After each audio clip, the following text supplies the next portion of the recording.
Napag-usapan na ho natin ang patungkol po sa kalusugan o medical. Napag-usapan na rin ho natin ang agrikultura at edukasyon. Maaari ba natin pag-usapan naman ang livelihood kung meron naman po? Yun nga po, gaya nga po ng plano po natin na i-organize yung mga farmer organizations. Hindi lang farmer organization sana, pati yung mga organization ng solo parents, na mga iba pa pong mga PWDs.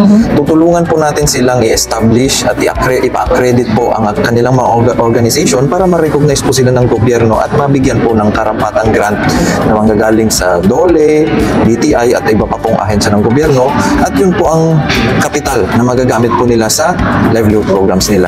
Ang nakikita po natin na mas sustainable at mas mahaba ang buhay ng mga livelihood programs pag associations or cooperatives po ang pinagbibigyan po natin, kasi nakikita po natin na mas marami po na mga kababayan ang involved at natututo at involved sa pagpapalago po ng livelihood program. So parang, kasi pag individual po siya, wala pong masyadong tulungan or collaboration ng mga tao. Mas nakikita po natin na sustainable ang mga programs po pag by group po siya or by association po.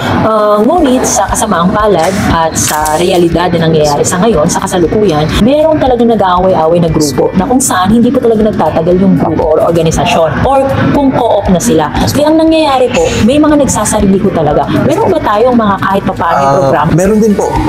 SLP or Sustainable Livelihood Program na pwede po nating ibigay sa mga individuals na interested po, gaya nung gustong magpatayo ng mga sarili po nilang mga sari-sari store or kaya yung mga fishbowl cart or mga food carts, ay pwede po meron po tayong special na program para din po sa kanila, aside from doon po sa pagbibigay ng livelihood program sa mga associations po. That's good to know, Kong.